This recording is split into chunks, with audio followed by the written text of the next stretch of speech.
partir du verset 17. Oui, Luc 6 à partir du verset 20 jusqu'à la fin. Au nom de Jésus-Christ de Nazareth. Je lis au nom de Jésus-Christ. Amen. Alors Jésus, levant les yeux sur ses disciples, dit: Heureux vous qui êtes pauvres, car le royaume de Dieu est à vous. Heureux vous qui avez faim maintenant, car vous serez rassasiés. Heureux vous qui pleurez maintenant, car vous serez dans la joie. Heureux serez-vous lorsque les hommes vous haïront, lorsqu'on vous chassera, vous outragera et qu'on rejettera votre nom comme infâme à cause du Fils de l'homme. Réjouissez-vous en ce jour-là et tressaillez d'allégresse, parce que votre récompense sera grande dans le ciel. Car c'est ainsi que leur père traitait les prophètes. Mais malheur à vous, riches, car vous avez votre consolation. Malheur à vous qui êtes rassasiés, car vous aurez faim. Malheur à vous qui riez maintenant, car vous serez dans le deuil et dans les larmes. Malheur lorsque tous les hommes diront du bien de vous, car c'est ainsi qu'agissait leur père à l'égard des faux prophètes. Mais je vous dis, à vous qui m'écoutez, aimez vos ennemis, faites du bien à ceux qui vous haïssent, bénissez ceux qui vous maudissent, priez pour ceux qui vous maltraitent. Si quelqu'un te frappe sur une joue, présente-lui aussi l'autre. Si quelqu'un prend ton manteau, ne l'empêche pas de prendre encore ta tunique. Donne à quiconque te demande et ne réclame pas ton bien à celui qui s'en empare. Ce que vous voulez que les autres fassent pour vous, faites-le de même pour eux. Si vous aimez ceux qui vous aiment, quel gré vous en saura-t-on? Les pécheurs aussi aiment ceux qui les aiment. Si vous faites du bien à ceux qui vous font du bien, quel gré vous en saura-t-on? Les pécheurs aussi agissent de même. Et si vous prêtez à ceux de qui vous espérez recevoir, quel gré vous en saura-t-on? Les pécheurs aussi prêtent aux pécheurs afin de recevoir la pareille. Mais aimez vos ennemis, faites du bien et prêtez sans rien espérer. Et votre récompense sera grande et vous serez fils du Très-Haut, car il est bon pour les ingrats et pour les méchants. Soyez donc miséricordieux comme votre Père est miséricordieux. Ne jugez point et vous ne serez point jugés. Ne condamnez point et vous ne serez point condamnés. Absolvez et vous serez absous. Donnez et il vous sera donné. On versera dans votre sein une bonne mesure, serrée, secouée et qui déborde, car on vous mesurera avec la mesure dont vous vous serez servis. Il leur dit aussi cette parabole. Un aveugle peut-il conduire un aveugle? Ne tomberont-ils pas tous deux dans une fosse? Le disciple n'est pas plus que le maître, mais tout disciple accompli sera comme son maître. Pourquoi vois-tu la paille qui est dans l'œil de ton frère et n'aperçois-tu pas la poutre qui est dans ton œil? Ou comment peux-tu dire à ton frère, frère, laisse-moi ôter la paille qui est dans ton œil, toi qui ne vois pas la poutre qui est dans le tien? Hypocrite, ôte premièrement la poutre de ton œil et alors tu verras comment ôter la paille qui est dans l'œil de ton frère. Ce n'est pas un bon arbre qui porte du mauvais fruit, ni un mauvais arbre qui porte du bon fruit. Car chaque arbre se connaît à son fruit. On ne cueille pas des figues sur des épines et l'on ne vendange pas des raisins sur des ronces. L'homme bon tire de bonnes choses du bon trésor de son cœur et le méchant tire de mauvaises choses de son mauvais trésor, car c'est de l'abondance du cœur que la bouche parle. Pourquoi m'appelez-vous Seigneur, Seigneur, et ne faites-vous pas ce que je dis? Je vous montrerai à qui est semblable tout homme qui vient à moi, entend mes paroles et les met en pratique. Il est semblable à un homme qui, bâtissant une maison, a creusé profondément et a posé le fondement sur le roc. Une inondation est venue et le torrent s'est jeté contre cette maison sans pouvoir l'ébranler parce qu'elle était bien bâtie. Mais celui qui entend et ne met pas en pratique est semblable à un homme qui a bâti sur une maison sur la terre, sans fondement. Le torrent s'est jeté contre elle. Aussitôt, elle est tombée et la ruine de cette maison a été grande. Amen, amen, amen. Amen, amen. Merci pour cette parole de sagesse. Merci de la lecture. Que le Seigneur nous bénisse. Amen. Nous allons commencer, Saint-Esprit de Dieu.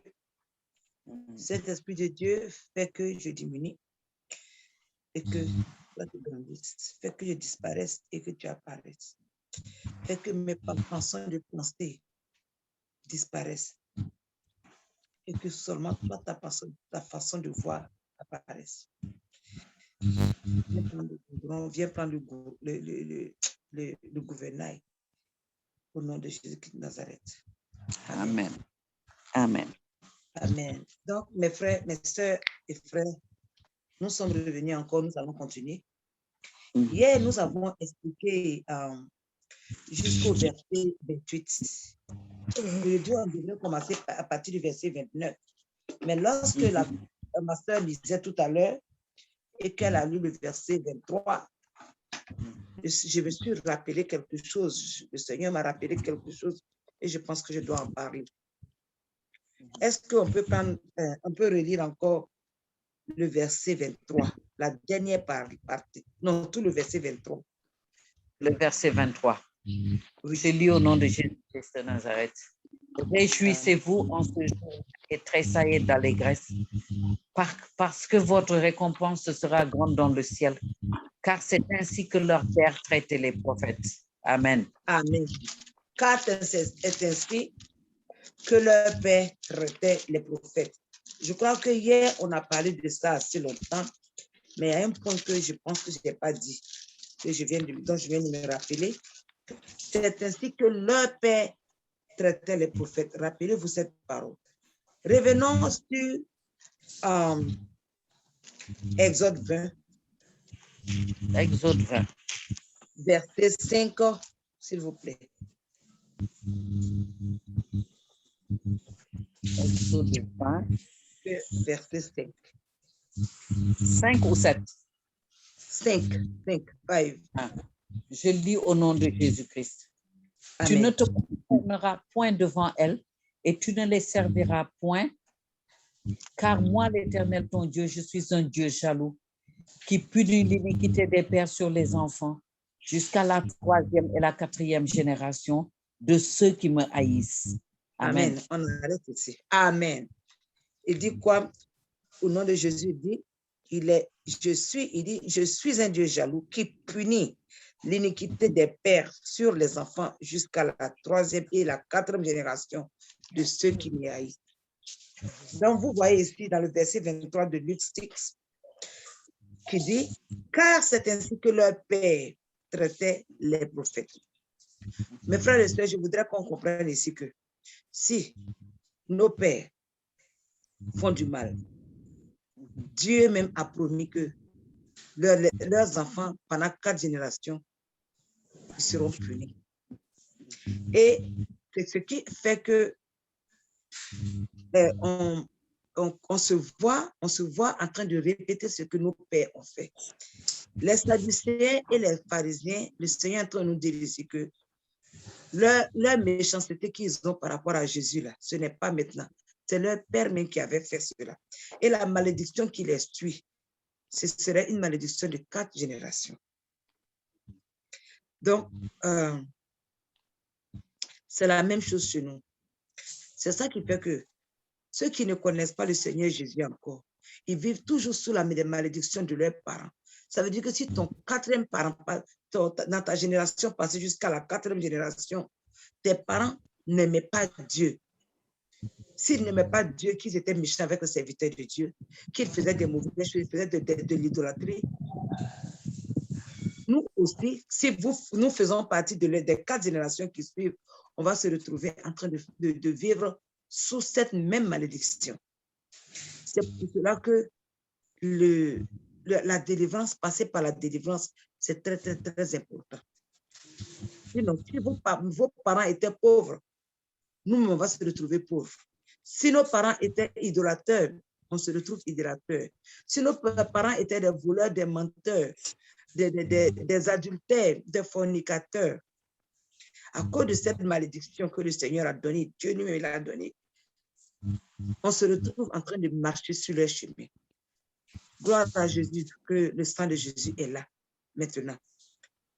Pour que même si nous faisons partie de ces 4 générations, quand tu te donnes à Jésus, que tu es lavé par son sang, maintenant, cette malédiction, ça sort sur toi. Le cas des pharisiens et autres, si ils avaient suivi Jésus, la malédiction allait tomber. Mais ils ne l'ont pas suivi malheureusement. Amen. C'est le petit détail qui m'a sauté à l'esprit lorsque je lisais là. Donc, on va continuer au verset 29. Qui dit, si quelqu'un te frappe sur une joue, présente-lui aussi l'autre. Si quelqu'un prend ton manteau, ne l'empêche pas de prendre encore ta tunique. Ici, ce que moi je reçois ici, c'est que on doit, cela ne signifie pas que si quelqu'un te juge, va lui donner ta joue. Ouais. On ne peut pas les choses de ce genre. Ça signifie simplement, il ne faut pas gifler la personne. C'est comme ça, moi je reçois cela. Il ne faut pas gifler la personne. Il faut lui montrer de l'amour. Si quelqu'un prend ton manteau, il ne faut pas l'empêcher de prendre ton manteau. Donne-lui encore même ta tunique. Vous voyez, c'est la même idée, c'est pour ça que c'est la suite de la même phrase.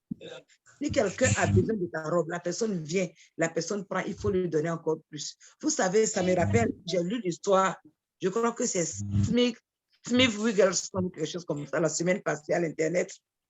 Il dit qu'il paraît que le monsieur était en train de marcher. Et puis, il y a un voleur qui est venu. Le braqueur, il est venu, il a braqué, je ne sais pas s'il a dit plutôt ou quoi. Et puis, il a pris son argent. Donc, lui a donné son argent, son portefeuille. Maintenant, où le monsieur courait, quand le braqueur a fini, il voulait partir, Smith l'a appelé, il dit non, pardon, j'ai quelque chose d'autre à te donner. Quand il est venu, il lui a donné une Bible.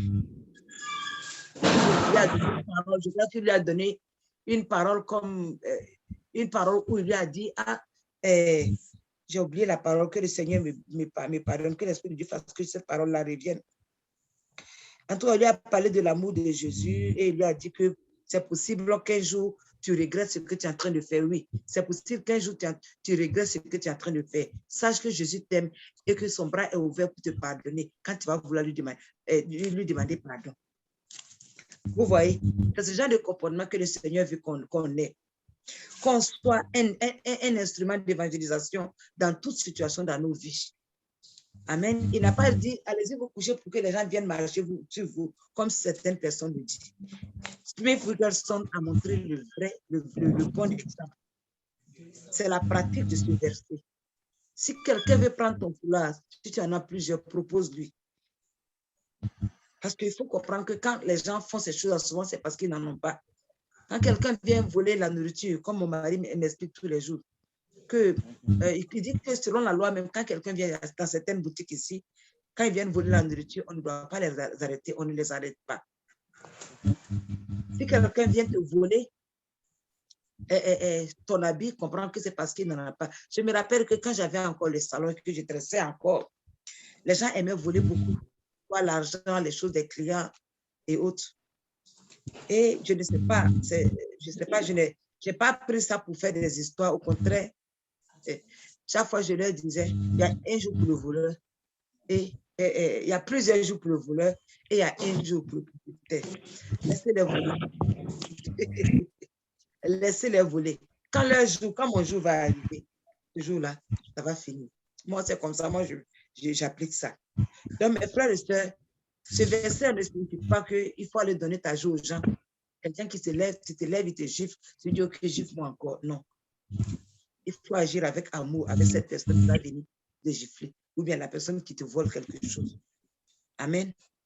Le verset 30, encore je vous rappelle, c'est une communication ouverte. Si quelqu'un veut apporter quelque chose, vous pouvez le faire. Amen.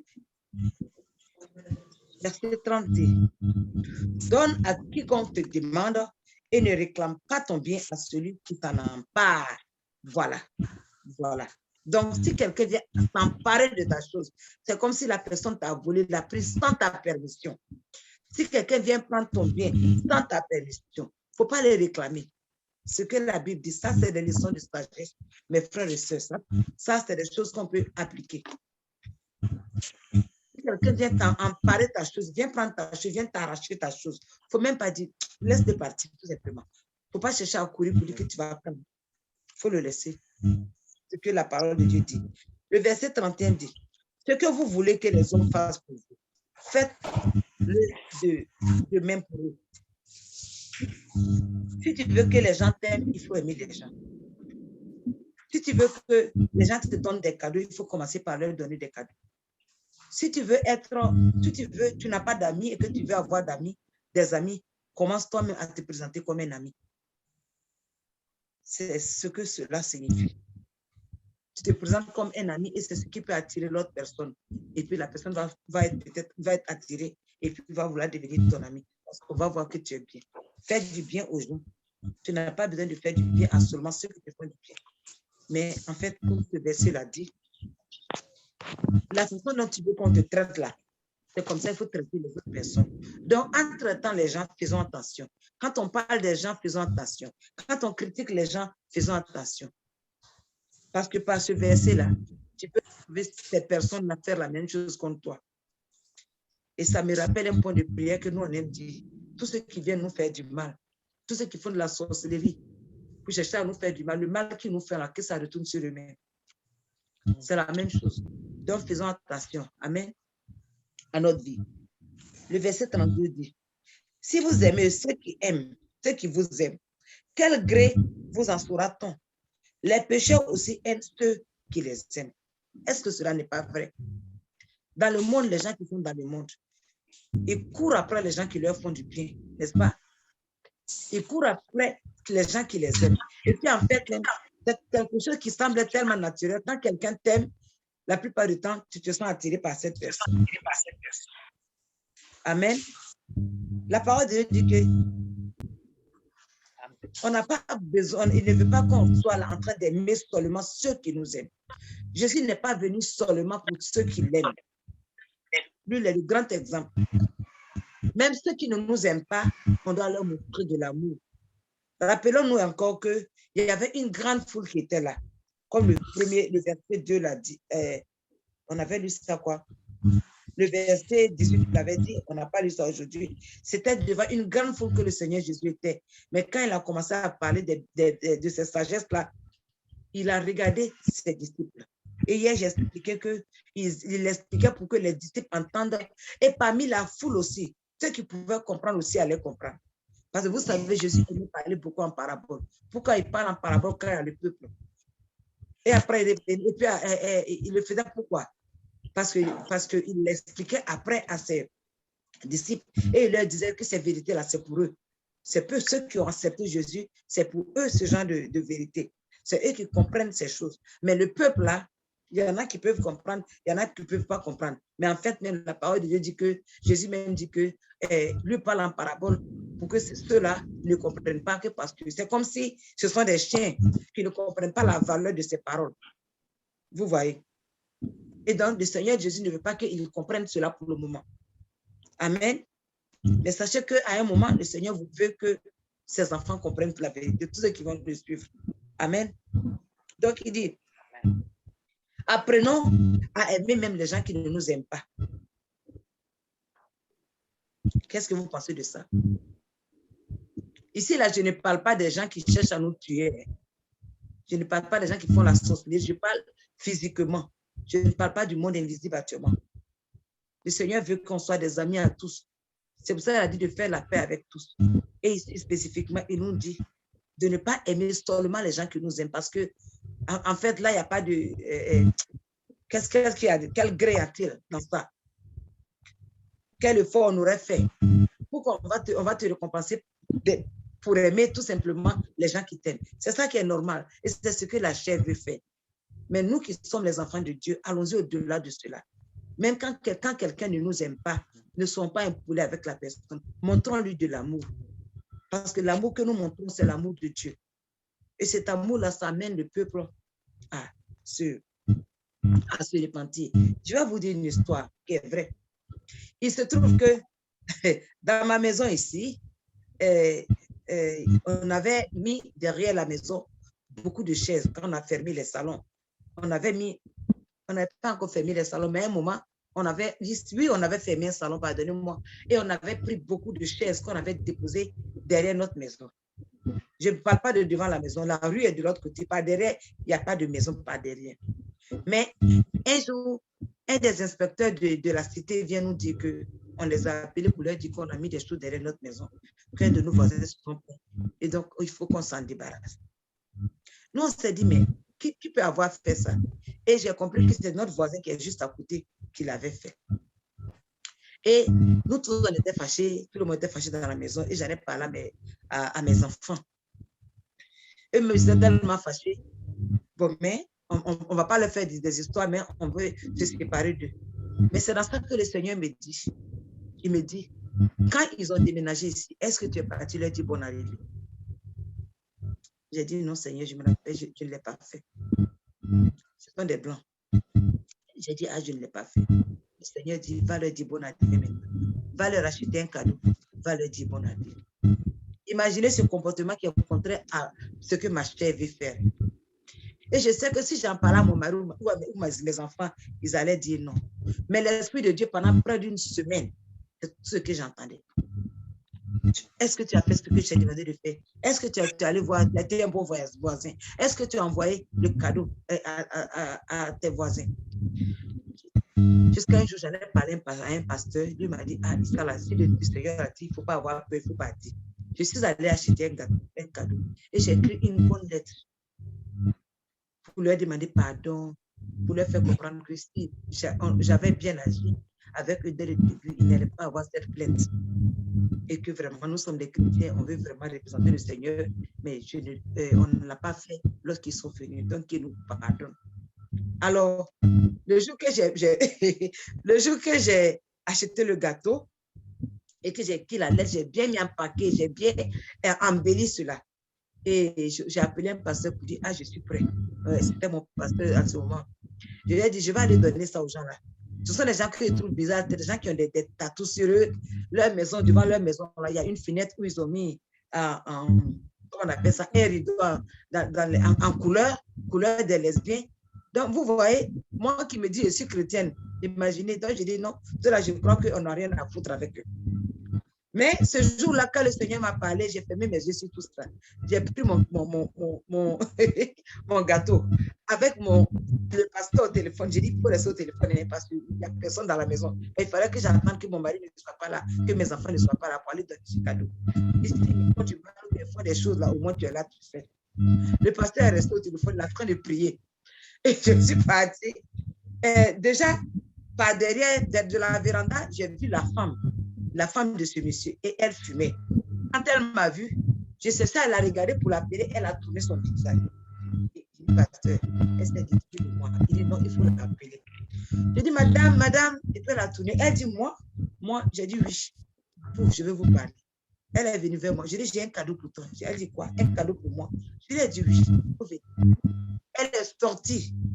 Et je lui ai donné le gâteau. Je lui ai demandé pardon. Et je lui ai dit que je suis des choses comme ça. Et je lui ai dit en même temps pardon pour ce qui est derrière la maison. Et elle a commencé à me dire, non, vraiment, ça ne nous dérange pas. Sinon, l'inspecteur est venu nous voir aussi. Ça ne nous dérange pas. Je dis, non, maman, madame, ce n'est pas grave. C'est un cadeau de bonne arrivée. On ne s'est pas comporté comme on devait le faire. Donc, acceptez cela. Elle a appris cela. Est-ce que vous savez la conséquence? La conséquence, c'est que depuis ce moment-là, quand le temps, mes gazons poussent, son mari, quand il coupe son gazon, il vient chez nous, il coupe le gazon. Ça fait autour d'un an, il vient toujours couper nos gazons. Alors qu'on ne se voit pas. Hein. Je ne sais même pas, peut-être que toute cette année, peut-être en passant devant la porte, c'est une fois en passant, je lui ai dit bonjour. Donc, voilà ce verset 32. Si vous aimez ceux qui vous aiment, quel gré vous en saura-t-on? Amen. Donc, amen. Donc, aujourd'hui, ces gens sont devenus nos amis. Après, je crois qu'ils ont rencontré mon mari et puis ils ont dit à mon mari, si vous avez un problème quelconque, vraiment, appelez-nous, on est là. J'ai dit, waouh, waouh. Donc, voilà, quand le Seigneur nous amène à faire quelque chose, c'est très souvent contraire à ce que notre chair aimerait faire. Mais faites-le, faisons-le, parce que quand on le fait, il y a une bonne récompense. Et puis, vous savez, on ne sait jamais. On ne sait jamais. Ces gens-là, peut-être que dans leur esprit, il y avait des plans encore mauvais pour nous que nous ne savions pas. Donc, soyons de bons voisins, aimons ceux qu'on pense, n'aimons pas seulement ceux qui nous aiment. Amen. Le verset 33 dit, si vous faites du bien à ceux qui vous font du bien, quel gré vous en saura-t-on? Les pécheurs aussi agissent ainsi. Alors, si on ne veut pas s'identifier à des pécheurs, arrêtons de faire du bien seulement à ceux qui nous font du bien. Comprenez que c'est les pécheurs font cela. Et sachez que quand nous on fait la même chose du ciel, quand le ciel nous regarde, on voit que nous sommes des pécheurs parce qu'il n'y a pas de différence entre nous et puis eux. Amen. Le verset 34 dit, et si vous prêtez à ceux de qui vous espérez recevoir, quel gré vous saura-t-on? Les pécheurs aussi prêtent aux pécheurs afin de recevoir l'appareil. Imaginez ce que ça signifie. Quelqu'un te demande de l'argent. Et puis toi, tu t'en vas lui donner. Mais en lui donnant, tu te dis que je sais que la personne est capable de me rembourser, c'est pour cela que je lui donne. Ça veut dire que si la personne était pauvre, qu'elle veut venir te demander de l'argent, tu allais lui dire que tu n'en as pas, n'est-ce pas? Alors qu'en fait, tu en as, mais tu n'as pas voulu donner parce que tu t'es dit que non, si je donne à celui-là, il ne pourra jamais me rembourser. Parce que souvent, il peut venir pour dire, oh, prête-moi, j'en ai besoin, prête-moi. Et toi, tu vas dire non, je n'en ai pas. Alors qu'en fait, tu en as.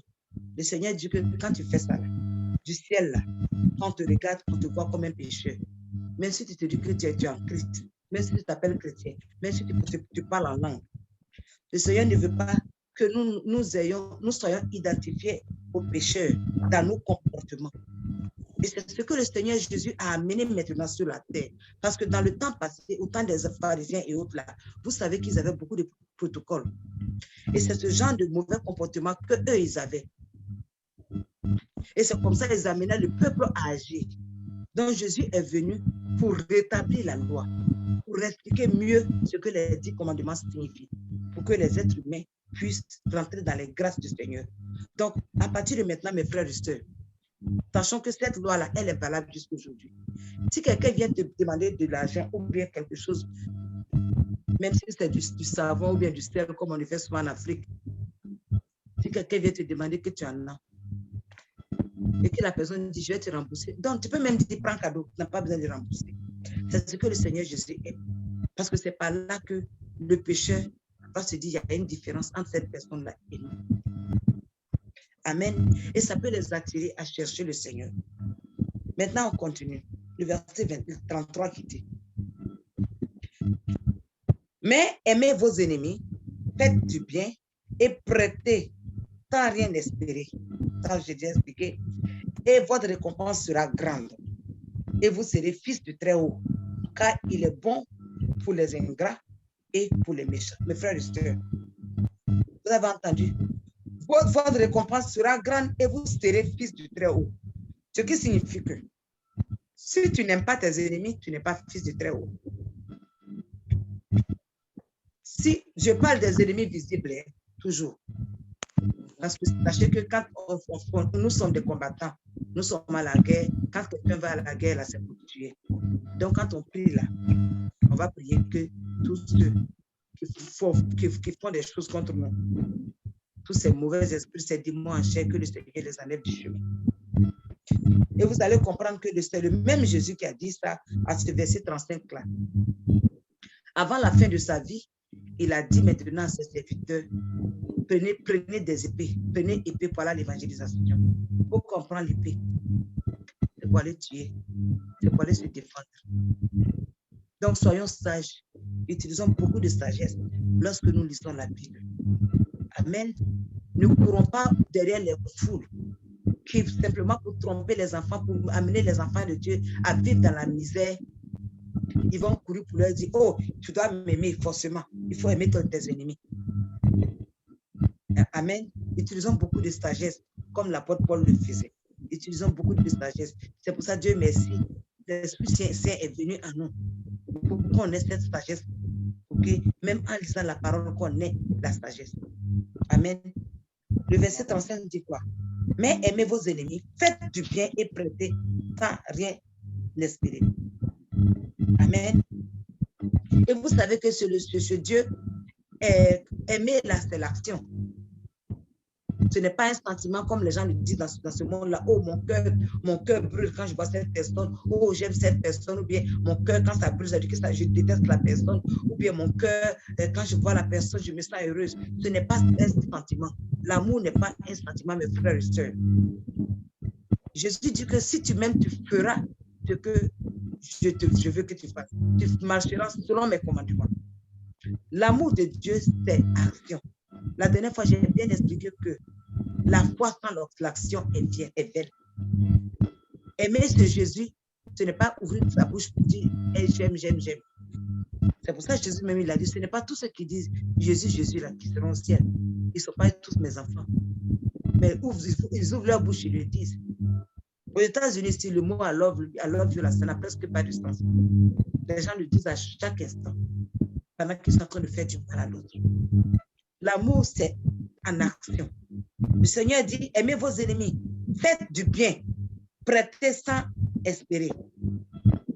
Rien n'espérer de la personne. Allons-y voir même les pauvres, les sans-abri. Donnons-leur. Amen. Est-ce que c'est possible que les autres ferment leur micro? Parce qu'il y a du bruit. Le frère Jérémie vient d'écrire. Effectivement, j'entends du bruit, mais ce n'est pas d'où ça vient. Donc, aimez vos ennemis, faites du bien et prêtez sans espérer. Et votre récompense, c'est seulement ainsi que nous recevrons une grande récompense. Amen. Et c'est seulement ainsi que nous serons appelés des enfants de Dieu. Donc, rappelez-vous, si vous agissez de façon contraire, du ciel ou même dans le monde, aussi, on ne sera pas vu comme des enfants de Dieu. Parce qu'on dit quoi? Dieu lui-même, le Très-Haut, il est bon pour les ingrats et pour les méchants. Est-ce que vous savez comment on dit Dieu est bon pour les ingrats et pour les méchants? Parce qu'il donne tout le temps l'opportunité aux ingrats et aux méchants de se repentir. Vous voyez, il leur donne cette opportunité pour se repentir. Et puis, n'oubliez pas que ce même Dieu-là, c'est lui qui fait tomber la pluie. Est-ce que quand la pluie vient, la pluie va choisir, ok, je ne tombe pas sur cette personne, mais cette personne elle est méchante, je vais tomber sur l'autre personne parce qu'elle est bien. Non. Dieu a donné certaines bénédictions pour nous tous. Le soleil, c'est pour nous tous, les bons comme les méchants. La pluie, c'est pour nous tous, les bons comme les méchants. Est-ce que Dieu enlève le sol devant les gens qui sont méchants pour qu'ils ne marchent pas sur le sol? Non. Amen. Donc, l'air, le même air que nous on respire, c'est le même air que les méchants respirent. Donc, Dieu est bon. Il est bon pour les ingrats et il est bon pour les méchants. Et il aimerait que nous aussi, on soit bons avec eux. C'est-à-dire leur montrer l'amour de Dieu dans notre comportement. Il n'est pas en train de dire, soyez bêtes, allez-y vous arrêtez pour qu'on vous tue. Parce que c'est là que votre récompense sera grande, comme certaines personnes disent qu'ils vont le faire. Que certaines personnes essaient de le faire. Regardez Dieu, je vais vous dire quelque chose. Quand on dit il est bon pour les méchants et pour les ingrats, j'ai publié une vidéo hier, quelque chose qui m'a touché dans une église, je crois portugaise ou quelque chose comme ça, ou bien mexicaine, ou bien en tout cas ce genre de personnes-là. Ils étaient en train le pasteur était en train de prêcher. Il y a un monsieur qui est venu avec un poignard. C'était dans sa poche. Quand il est arrivé, il est venu dans le but de tuer le pasteur. Quand il est venu, les gens qui sont à la porte l'ont accueilli et on lui a donné une chaise pour s'asseoir derrière. Après, il est sorti, il n'est pas content. Il dit non, il ne veut pas s'asseoir derrière. Il allait voir un autre attendant. Il a pris pour l'amener devant, pour l'asseoir devant. En temps, il est rentré, il avait cagoule même sur sa tête. Et puis il avait sa main dans sa poche. Et quand on lui a donné une chaise devant, il a même poussé sa chaise pour être un peu plus devant, pour être devant tout le monde, pour pouvoir voir le pasteur. Tout ce temps, le pasteur est venu, le pasteur prêchait, il écoutait le pasteur prêcher. À un moment, quand son temps est venu de faire son mal, il s'est levé, il est sorti. Il est arrivé jusqu'à la porte, il regarde à droite et à gauche pour être sûr qu'il n'y a pas de policiers. Et maintenant, il rentre et s'assoit encore. Le pasteur prêchait, du coup, il se lève. Il se lève avec son couteau dans sa main. Il se lève et puis il essaie d'aller vers le pasteur. Il partait vers le pasteur dans le but de l'éliminer. Mais le Seigneur est tellement puissant. Le pasteur n'a pas arrêté de prêcher. Il a continué à prêcher. Il y a une puissance là, une force qui est venue pour le pousser. Il est tombé et il a commencé à manifester. Les gens sont venus pour prier pour lui, pour le délivrer. Et on lui a arraché même le couteau. Voilà comment Dieu est bon pour les méchants. Le Seigneur, au lieu de permettre que les démons se manifestent, il aurait pu faire qu'il prenne ce couteau-là pour se tuer lui-même, n'est-ce pas? Donnez-moi une seconde, s'il vous plaît.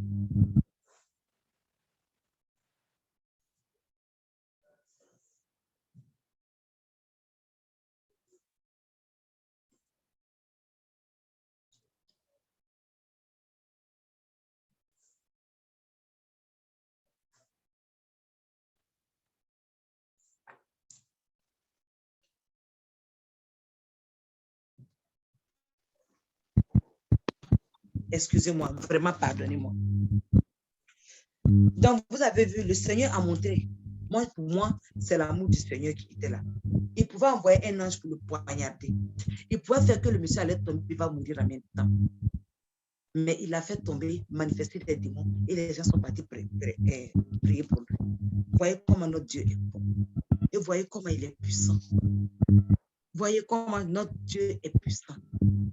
Et hier, j'en parlais avec mon mari. Imaginez donc, je disais, qui dit que notre Dieu ne peut pas se protéger? Imaginez combien de pasteurs vous connaissez qui ont des gardes de corps. Combien de pasteurs ont des gardes de corps? Est-ce que Jésus avait des gardes de corps? Voilà comment Dieu a prouvé qu'il n'a pas besoin de gardes de corps. On continue. Le verset 36 dit, « Soyez donc miséricordieux, comme votre Père est miséricordieux. Ne jugez point, et vous ne serez point jugés. Ne condamnez point, et vous ne serez point condamnés. Absolvez, et vous serez absolus. » Mes frères et sœurs, faisons attention à ce verset. Quand on dit ne jugez point, sachez que le Seigneur Jésus dit que nous sommes des juges. N'est-ce pas? Il nous a créés, c'est nous qui allons juger les pécheurs. Amen. Il nous a créés, nous sommes des juges. Donc, quand il dit ici, ne jugez point et vous ne serez point jugés, c'est la même idée que la façon dont il veut qu'on te traite, c'est comme ça, il veut que tu traites les gens. La façon dont tu veux que les gens te traitent, c'est comme ça, il veut que tu traites les gens. Si tu passes ton temps en train de mal parler des gens, à condamner tous les gens, tout le temps. Par exemple, moi, ce genre de jugement-là, ce que je parle de ça, c'est, je vais dire, c'est comme souvent, il y a certaines personnes qui voient des homosexuels. On les voit, on dit, oh, celui-là, c'est clair qu'il est déjà en enfer, il s'en va en enfer. Je ne dis pas qu'il ne faut pas dire ça. Mais ce que j'ai en train de dire, il faut plus lui montrer de l'amour ou lui demander de changer.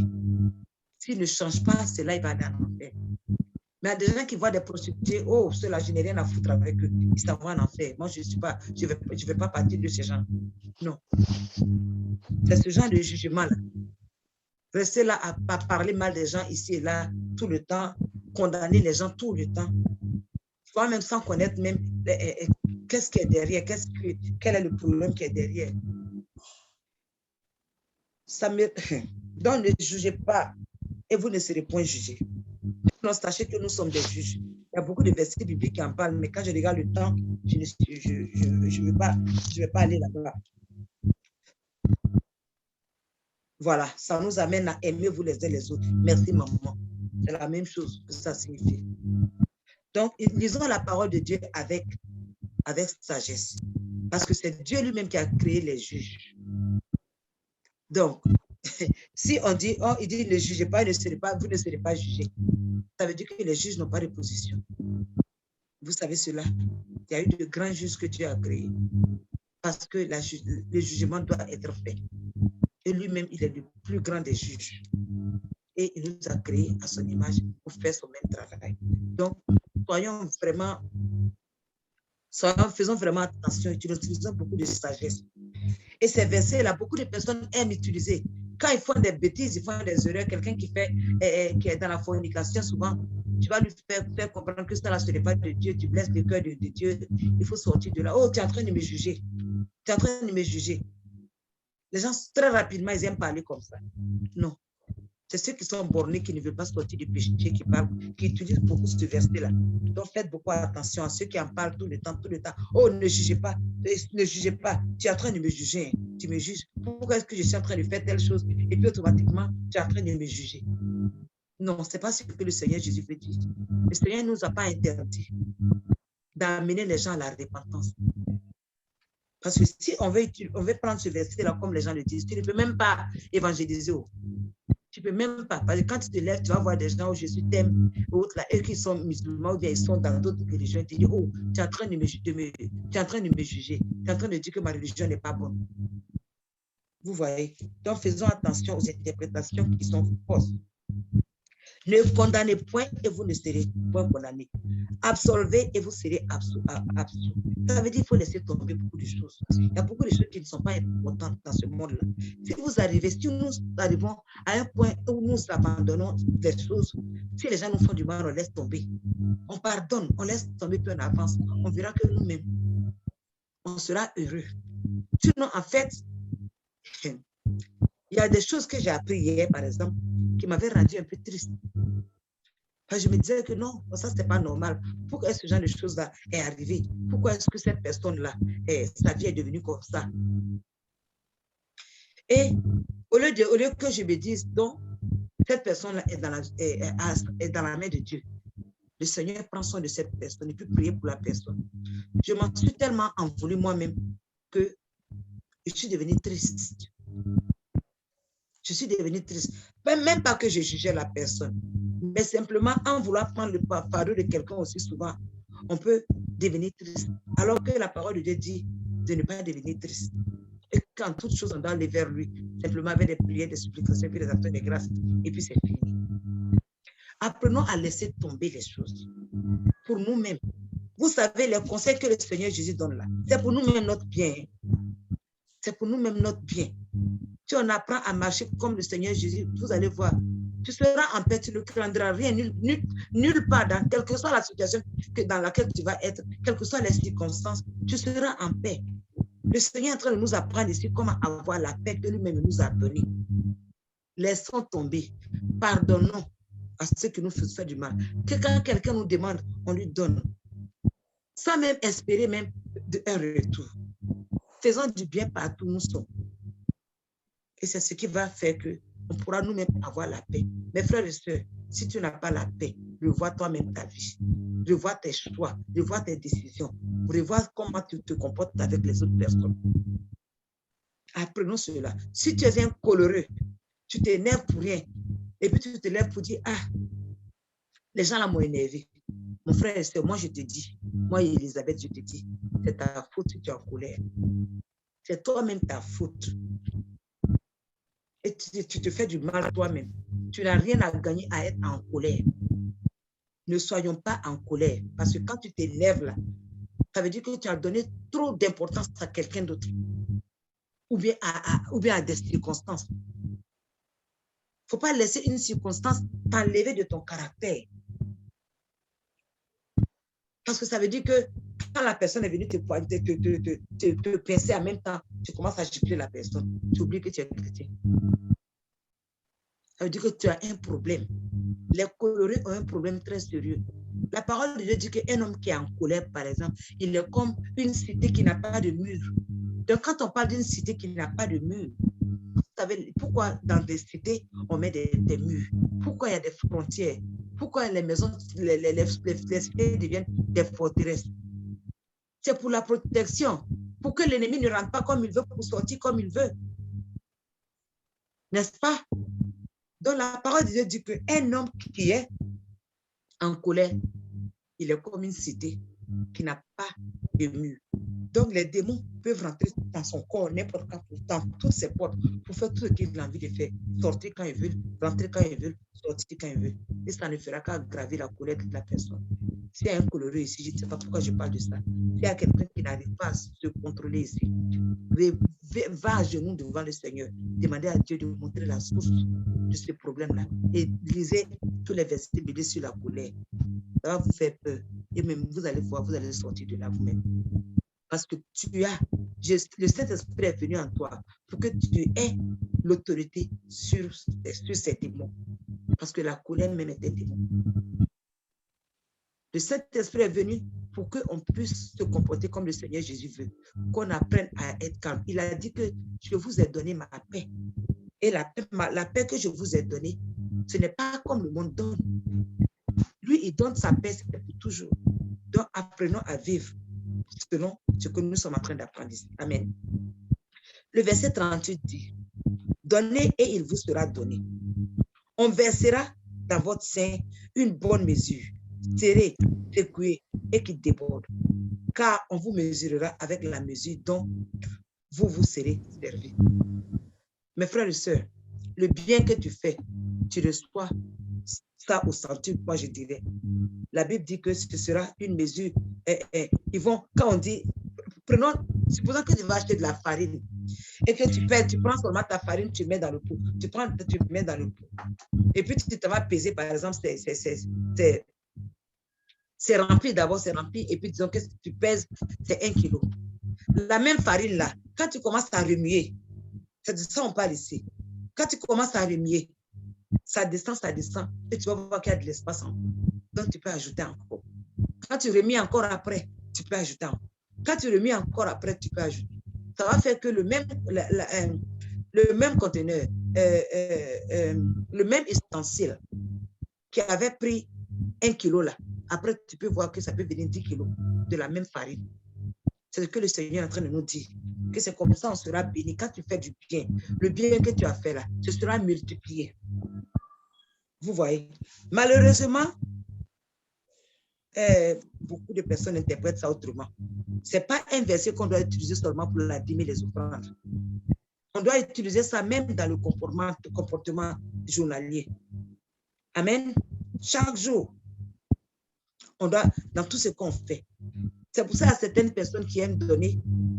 Je dis, j'aime donner, j'aime aider, j'aime faire du bien à d'autres personnes. Parce que je me dis que un jour, même si je ne suis pas là, même si je ne le fais pas dans le but de pouvoir obtenir quelque chose, le Seigneur lui-même, il va veiller sur moi et mes enfants. Un jour, quelqu'un peut les bénir aussi. Amen. Donc, on vous mesurera avec la mesure dont vous serez servi. Donc, si tu aimes faire des mauvaises choses, sache que c'est les mauvaises choses là qui vont te suivre. Amen. Parce que ton mauvais comportement, ça va attirer les mauvaises personnes. C'est un peu comme l'habillement. Si tu t'habilles comme une prostituée et que tu veux te marier, et que tu t'habilles ainsi parce que tu dis que tu cherches un mari, les hommes qui viendront, ce seront les hommes de rue. Si tu prends du miel et que tu attaches le miel sur toi, c'est les abeilles qui vont te suivre, n'est-ce pas? Donc, si tu veux faire du bien, si tu veux recevoir du bien, il faut faire du bien. Si tu veux que les gens sourient avec toi, souris avec eux. Est-ce que vous avez remarqué que quand tu marches sur la route et puis tu vois les gens, ils sont fatigués, puis tu les vois, tu souris. Souvent, ils sont étonnés, tu regardes et puis après, ils commencent à sourire. Est-ce que vous avez vu ça? C'est un comportement automatique. Ça vient comme ça naturellement. Quand tu marches et que tu vois les gens qui sont arrêtés en train de bavarder, c'est quand tu leur dis, ah, salut, comment ça va? Quand souvent, ils te saluent. Donc, Dieu est en train de nous dire ici que la façon dont on traite les gens, la façon dont on donne aussi aux gens, la façon dont on donne dans sa maison, il y a une loi naturelle qui est là, qui va faire que c'est au-delà de ce que tu donnes que toi-même tu vas recevoir. Amen. Maman, merci. On ne récolte que ce que l'on sème. Amen. Si tu récoltes, si tu sèmes ce qui est mauvais, tu vas récolter ce qui est mauvais. Amen. Mais si tu récoltes ce qui est bon, ça va produire beaucoup de fruits, non seulement pour toi, mais pour tes enfants. Regardez même un arbre. Dieu aime prendre l'exemple de l'arbre. Je crois que je vais arrêter aujourd'hui là, sur ce verset 38. Dieu aime prendre l'exemple de l'arbre. Prends l'arbre, un petit grain que tu t'en vas planter. Et puis tu arroses, tu prends soin de ça. Dans la même année, ou bien combien de temps après, quand ça va commencer à pousser, après ça va commencer à donner des fruits. Beaucoup de fruits. Tu es béni parce que tu as arrosé la fleur, tu as pris soin de cela.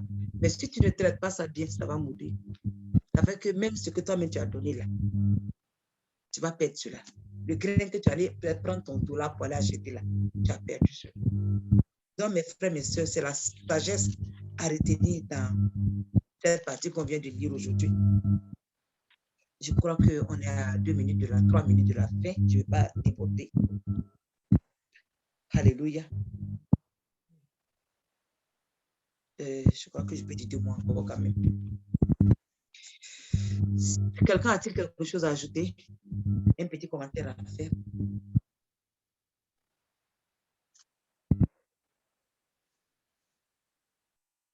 Ok. Amen. Si quelqu'un veut ajouter quelque chose ou bien un petit commentaire, vous pouvez le dire. Ça. Ah. Ma soeur, on a étudié. On nous ramène au commandement. Ok, on n'entend pas. On n'entend pas. Je crois que tu as des problèmes ton micro. On n'entend pas. Donc, ok, bon, je crois qu'on va arrêter là, mes frères et sœurs. Je vous remercie. J'espère que quelqu'un a retenu quelque chose. Apprenons à avoir un comportement qui est contraire à ce que notre chef veut qu'on fasse. Un petit conseil que je peux donner, quand quelque chose t'arrive, le premier comportement qui est l'instinct là, essaie de te calmer. Il ne faut pas faire ce comportement-là. Essaie de te calmer un peu pour pouvoir, est-ce que c'est comme ça que je dois agir? N'agissons pas du tac au tac, du tic au tac, du tic au tac. Apprenons à ne pas faire cela. Apprenons souvent à ne pas répondre lorsque les gens nous insultent. Apprenons cela, ça va nous faire du bien. Quand les gens nous vilipendent, quand les gens disent des choses de nous, que ce soit vrai ou faux, souvent ne répondez pas quand ça te fait mal. Amen. Apprenons à donner et à être un bon exemple, le Seigneur. Amen. Amen. Que le Seigneur vous bénisse. Maman, est-ce que, je ne sais pas si ton téléphone est bien, est-ce que tu peux prier pour finir? Là, vous m'entendez? Ça vient, ça s'en va. Mais c'est mieux maintenant. Il faut prier. C'est mieux que tout à l'heure quand tu parlais.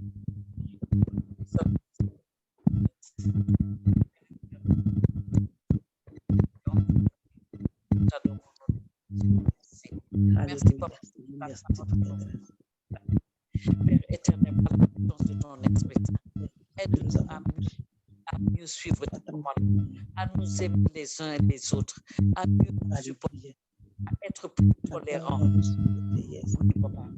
à être plus patients envers les uns et les autres, à être plus miséricordieux. Que ton esprit Saint nous aide. La puissance de ton esprit Saint, Papa, car sans toi, nous ne pouvons rien. Et sans toi, nous ne sommes rien. Aide-nous avec la puissance de ton esprit à faire meilleur. Nous puissions refléter le Saint-Esprit et son amour, la tolérance, la patience de Jésus-Christ de Nazareth. Papa, nous te confions tous les membres de ce groupe, que ce soit là, que ce soit ceux qui sont absents, Papa. Au nom de Jésus de Nazareth, nous sommes tous dans le temps de notre vie, comme tu nous l'as promis, que tes enfants auront une nuit douce et paisible. Chacun. Alléluia. Tous nos songes dans le sang précieux de Jésus-Christ et nous faisons Alléluia. de Nazareth. Que toute la gloire te revienne, Père. Que tout l'honneur te revienne, Seigneur. Au nom de Jésus. Amen. Amen, amen, amen.